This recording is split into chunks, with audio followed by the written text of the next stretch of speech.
Welcome to Ignite Success, where we talk about people, places, and projects that fire us up. I'm your host, Suzie Becker, and I'm here with my co-host today, Monica Ash. Hi, Monica. Hi, great to be here with you, Suzie. Great to have you great back. entrepreneurs today, yes. Our panel today includes Tanya Griffin of Oh Yes. Hi, Tanya. Hi, guys. How are you?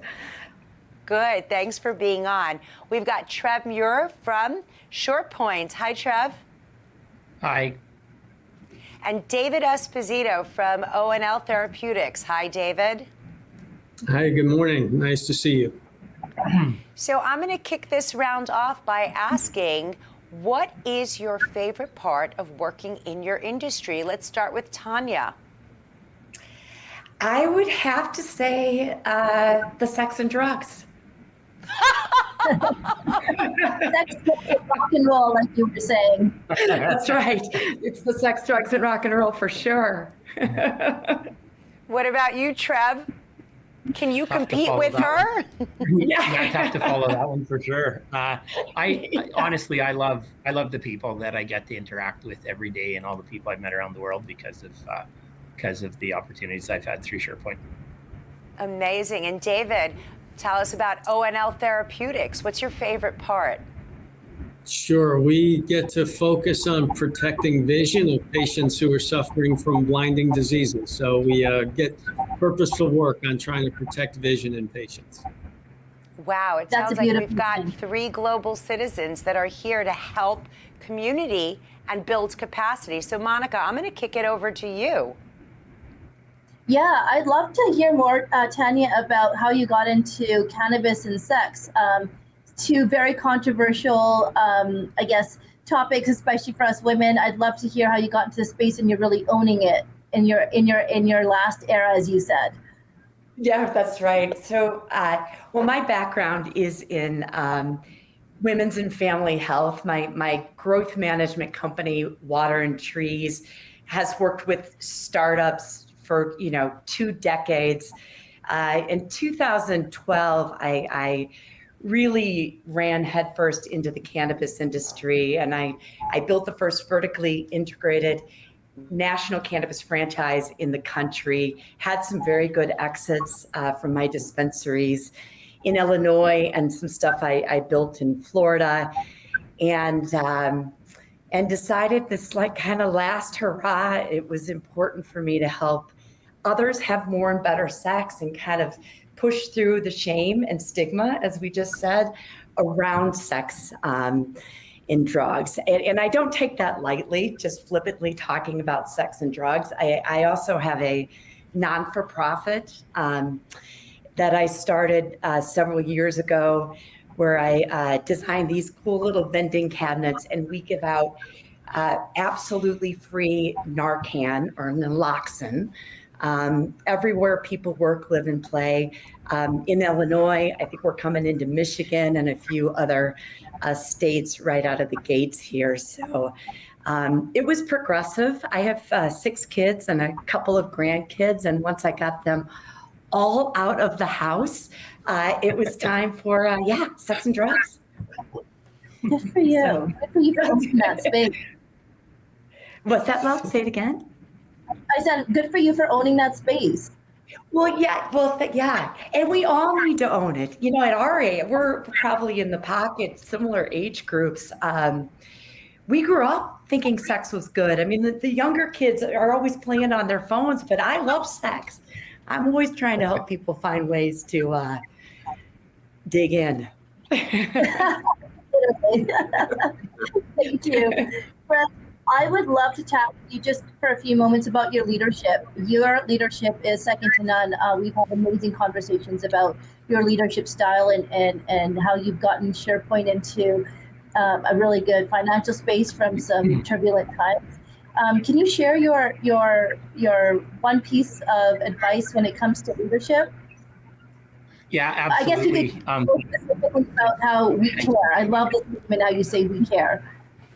Yeah, so I co-founded SharePoint with 9 of my friends in a small community in northern Alberta, and And as you know, Monica, we accidentally grew it. I always say we were a bunch of farm kids that came together, and 10 owners and 15 people, and we're over 400. We're almost 450 people now, from 2003 to now. But in 2013, we had sold the company in 2008 and to a private equity group out of the U.S. and things kind of digressed. And culturally, and in 2013, I became the CEO. We were in a lot of trouble financially, and I wanted to rebuild it and rally the team and pull us together. And we did around a crisis of financial instability. And I wanted to prove that caring was a competitive advantage in life, in business, and certainly in our industry. We're a trades company, predominantly energy services, so a lot of gas, natural gas, and wanted to prove that we could build a company on empathy and compassion and talking about feelings and caring and kindness. And we did. We got through some tough times. And I think the thing that I've learned is that as a leader, it's essential to be authentic and vulnerable. And you know the story of how we overcame our financial crisis. I just went and told everyone the truth. I went and said, I'm sorry we screwed this up, and I'm way over my head as the new CEO. And just for the record, I'm a tradesperson, not a business person. So, to be the head of an organization that was the size we were and the financial trouble we were in was the truth. I was over my head. And then I told them all I was sorry that we screwed up the culture, that we didn't mean to. And I literally went to every person and I went and met with them and their families. And then I said, we're in forbearance. And if I don't know how to explain it, but if we don't do a lot of things right in the next 4.5 months, we're going to be out of business. And I want you all to make the best decision for you and your families. So if you need to go find other jobs, we understand that and we'll help you. But I've decided to stay. And I said, and I hope you stay. And if you stay, I have no idea how we'll get through it. I just 100% know we will. And on the other side of it, I promise you, I'm committed to building a better culture than we've ever had. And then we launched We Care, and we've done so many things with our We Care initiative in communities and in our organization, and all over the place. So. It's been truly inspiring to hear that story. I know we've talked about it in depth many times, but just to take such a different approach to leadership and being vulnerable, I'm sure you've taught a lot of other leaders how it can be done differently. Yeah, thank you. Yeah, it's been an amazing journey, and I love the folks that I get to hang out with every day, and people is my passion. So, thank you. David, I would love to hear more about what got you into this space in this industry and helping people with their vision. Sure. No, it's great to hear the stories of your other guests as well. And so, I've been in the life science field for a little bit over 30 years. So I've always been involved in early stage innovation to try to alleviate suffering of disease in a number of categories. I'm in Ann Arbor, Michigan, right outside the University of Michigan. So they have a solid reputation of cranking out really great innovative research. And I'm more on the business side. So typically taking a great researcher like we have in O&L Therapeutics that David Zacks, who's an internationally renowned retina specialist, is our scientific founder, to be able to create that scientific discovery.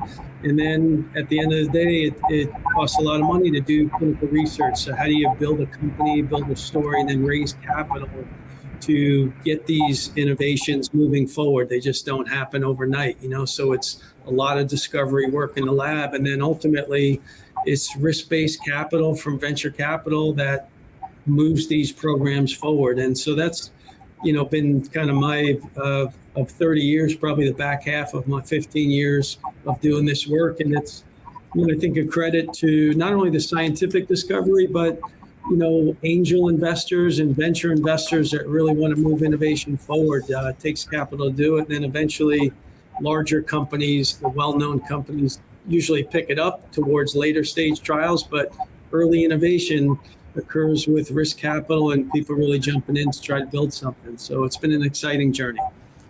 It sounds like it. What's been the biggest challenge in your space?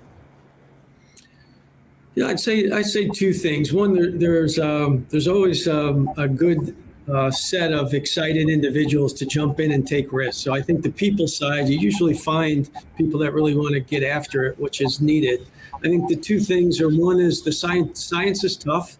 It usually doesn't turn out the way people read about some miracle drug coming out. A lot of them don't come to market, but ultimately you learn from that. So I think the obstacles really are the science is very difficult. And then secondly, capital is scarce. You just can't, not everybody can just wave a magic wand and show up with 10, 20 million to move a program forward. So I think it's competing for capital to move it forward that's tough. So I think those were probably the two big ones. The science is always difficult, and raising money to move an innovation forward is no easy task either. I appreciate Monica asking those intriguing questions. I want to just wrap it up by saying it sounds like in all three of these fields, transparency builds trust. Each of you have utilized your expertise in your subject matter, whether it is through your education, whether it's your commitment or your life experience, to enhance the spaces with which you're working. And so I appreciate your sharing with us today.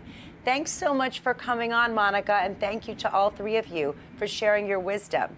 If you want to find out more about Tanya, Monica, Trev, or David, you can find us on dailynewsnetwork.com. I'm your host, Suzie Becker. Stay inspired and inspiring.